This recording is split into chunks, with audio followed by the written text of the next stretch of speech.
ٹھیک ہے جی، اللہ کے فیصلے دیکھیں۔ میں آپ کو آج وہ بات سمجھانے لگا ہوں کہ جو بات ہم سمجھنا ہی نہیں چاہتے اور غرق ہو رہے ہیں عذابوں کے اندر، مصیبتوں کے اندر، پریشانیوں کے اندر۔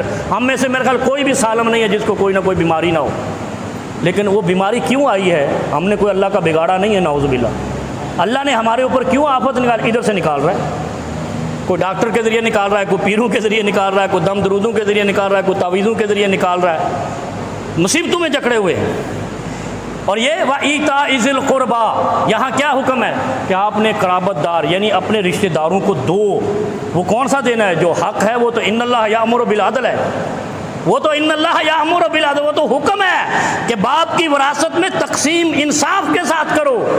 لیکن یہاں پھر کہا وَإِيتَاءِ ذِي الْقُرْبَىٰ۔ اب مجھے بتاؤ، انصاف بھی کہا، پھر قربت والوں کو بھی کہا، تو قربت والے الگ ہیں؟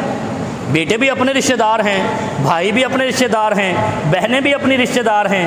پھر اللہ رب العالمین نے کیوں کہا وَإِيتَاءِ ذِي الْقُرْبَىٰ؟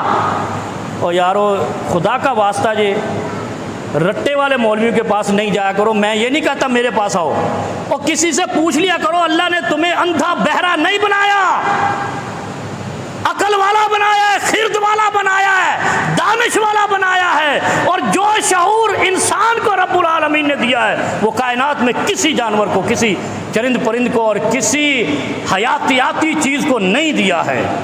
پھر ہم جاہل بنے ہوئے، کمینے بنے ہوئے ہیں، پھر ہم سوچتے ہی نہیں ہیں، ہمیں شرم ہی نہیں آتی۔ جب اللہ نے آپ پر اتنا کرم کیا ہے کہ آپ کو پوری مخلوقات میں باشعور بنایا ہے، پھر تمہیں کس نے جاہل بنایا کہ تم مولوی سے نہ پوچھ کہ تو یہ کہہ رہا ہے کیا کہہ رہا ہے؟ میں کھڑا ہوں، جو چیز سمجھ نہیں آئے میں یہاں کھڑے ہو کر کہتا ہوں، جو نہ سمجھ آئے میں حاضر ہوں، جو بات جتنی بار سمجھ نہ آئے ہم بتانے کے لیے تیار ہیں۔ اور جو اس طرح اپنے آپ کو پیش نہیں کرتا وہ اس ممبر کا حقدار نہیں ہے،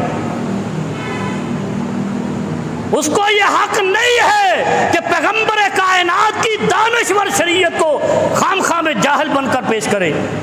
آپ کے اوپر اگر جو بندہ مولوی کے بیان کیے ہوئے بات پر عمل نہیں کرتا یا اس کے بارے میں سوال نہیں کرتا، وہ بھی اللہ کے ہاں پکڑا جائے گا۔ کیوں؟ تجھے یہ بات کہی گئی، تو نے پوچھا کیوں نہیں یہ کیسے ہے، کس طرح ہے، کیوں کہی ہے، کس نے کہی ہے، دلیل کیا ہے؟ کیوں یہودی بتوں کی پوجا کرتے تھے؟ کیوں کرتے تھے؟ وہ کہتے تھے اتو یہ چیز مل دی ہے، اتو یہ چیز مل دی ہے۔ اللہ رب العالمین نے یہودیوں سے کہہ دیا تھا ہاتو برہانکم ان کنتم صادقین، کیا لاؤ دلیل، میں لیتا ہوں یہ بت تمہیں دلوا کے دکھائیں، لاؤ دلیل کہ بت تمہیں کچھ دے سکتے ہو، تم تو مسلمان ہو۔ یہ جو یہودیوں سے سوال ہو گیا تھا، کائنات کے رب نے یہودیوں سے بھی کہا دلیل لاؤ جو تم کرتے ہو، اور آج کا مسلمان دلیل مانگتا ہی نہیں ہے، اسی لیے در در پہ دلال بنا ہوا ہے اور اس کو شریعت سمجھ نہیں آ رہی۔ جب تک مسلمان نے اپنے رہنما سے، راہبر سے دلیل نہیں مانگی، یہ یہودیوں سے بدتر ہے، مومن نہیں ہے۔ آپ کہو گے بڑی کڑوی بات ہے، اصل پوچھ دے کچھ نہیں، تو کیوں نہیں پوچھ دے؟ پوچھو نا کیا کہا ہے مولوی صاحب، عالم صاحب کیا کہا ہے، فقیہ صاحب کیا کہا ہے، کیا یہ رسول اکرم کی شریعت میں ہے یا تیری اپنی منشا میں ہے؟ اور اگر رسول اکرم کی شریعت میں نہیں ہے تو وہ دین نہیں ہے، وہ بکواس ہے۔ جو محمد کی شریعت میں نہیں ہے وہ دین نہیں ہے، وہ بکواس ہے۔ کیا فرمایا؟ ان اللہ یأمر بالعدل، ان اللہ یأمر بالعدل، تمہیں حکم ہے کہ انصاف کرو اپنے ماتحتوں کے ساتھ، اپنے برابر والوں کے ساتھ، اپنے بھائی بہنوں کے ساتھ، اپنے بچوں کے ساتھ۔ پھر کہہ دیا وَإِيتَاءِ ذِي الْقُرْبَىٰ، پھر ان کو دو، ایتا کہتے دینا، پھر ان کو دو۔ یا اللہ وہ کیا چیز ہے؟ ایک تو ہم نے انصاف کر دیا، ایک ایک ایکڑ سب کو دے دیا، پھر اور بھی دوں؟ کہا جو تیرے پاس ہے ان میں سے بھی احسان کر، پھر ان میں سے احسان کر، دوسروں کو دے، اپنے جتنے رشتہ دار ہیں کسی کو دعوت دے، کسی کو سوٹ دے، کسی کو راشن دے، کسی کو جوتے خرید کر دے، کسی کے ساتھ کوئی نیکی کر۔ یہ اپنے رشتہ داروں کے بارے میں ہے، یتامہ الگ ہیں۔ مومن کی شان کیا ہے؟ اور تم یہ کر کے تو دیکھو، بیماری آ جائے تو یہ محمد کی شریعت کو بیان کرنے والے مولوی کا گریبان پکڑ لینا۔ یہ میرا چیلنج ہے، میرا رب العالمین پہ اتنا یقین ہے۔ اللہ کے حبیب کیا فرماتے ہیں؟ ان المؤمن اذا اقسم علی اللہ لابرہ، کہ جب مومن اللہ کی قسم کھا لیتا ہے اللہ کے اور اللہ کے حبیب کے لیے کہ یہ دین حق ہے، پھر اللہ اس قسم کو پورا بھی کر دیتا ہے۔ تم پوچھ کے تو دیکھو۔ اچھا انہوں نے کھا لی، یہ انڈیا کے بارڈر سے کوئی 25 کلومیٹر پہلے کا واقعہ ہے جو میں بیان کر رہا ہوں، کل کا جو واقعہ بیان کر رہا ہوں۔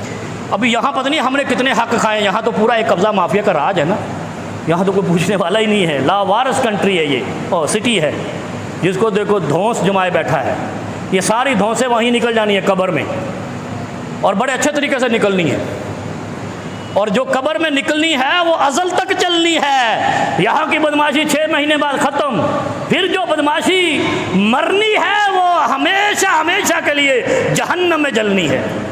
کبھی سوچا کرو یارو۔ اب اس کا انصاف نہیں کیا، اس نے کہا یہ امیر تھے اس گاؤں میں، میں گاؤں میں گیا تھا، اس کا نام ہی وار ہے، کرول وار جس کو کہتے ہیں نا، حملہ والی جگہ ہے، وہ مثال جب انڈیا کو غصہ چڑھتا ہے وہ ادھر پھینک دیتا ہے۔ اس نے کہا اب دیکھو کیسے جا رہے ہیں، وہ بائک پہ جا رہے ہیں، وہی دونوں بھائی جنہوں نے دوسروں کا حق کھایا۔ میں نے کہا یہ کیا وجہ ہوئی؟ کہہ رہا ان میں لڑائیاں ہوئیں، ان کے بچوں نے ان کے بچے کو قتل کر دیا، انہوں نے ادھر قتل کر دیا، یہ برباد ہو گئے۔ وہ کدھر گئی زمین جو چھوٹے بھائیوں کی کھائی تھی؟ ساری عدالتوں کے ججوں کے پاس، وکیلوں کے پاس چلی، تھانے داروں کے پاس چلی گئی، اور جو چھوٹے بھائی تھے جن کا حق کھایا تھا، زندہ مثال میں نے اپنی آنکھوں سے دیکھی اس لیے بیان کر رہا ہوں، وہ ابھی کوئی 2 مہینے پہلے کہہ رہے ہیں کہ 50 لاکھ کی گاڑی نکال کے لائے، اور جنہوں نے حق کھایا وہ دونوں بائک پہ جا رہے ہیں ایک دوسرے کا بچے قتل کر کے، کبھی عدالت جا رہے ہیں، کبھی تھانے جا رہے ہیں، کبھی جج کے پاس، کبھی وکیل کے پاس۔ اللہ کا فیصلہ آ گیا، وَإِيتَاءِ ذِي الْقُرْبَىٰ، کبھی کسی قرابت دار کا حق کھانا نہیں، کبھی عدل سے باہر جانا نہیں، ساری زندگی روتے کرلاتے گزرے گی، اللہ تمہاری کبھی پوری نہیں کرے گا اگر کسی کا حق کھایا۔ پھر اگلا جملہ کیا ہے؟ وَيَنْهَا عَنِ الْفَحْشَاءِ وَالْمُنکَرِ، یہ تو مولوی کہہ کے تھک گیا، مننا ہی کوئی نہیں کہ برائی نہیں کرو، منکرات نہیں کرو، فحاشی نہیں کرو۔ وآخر دعوانا الحمدللہ رب العالمین۔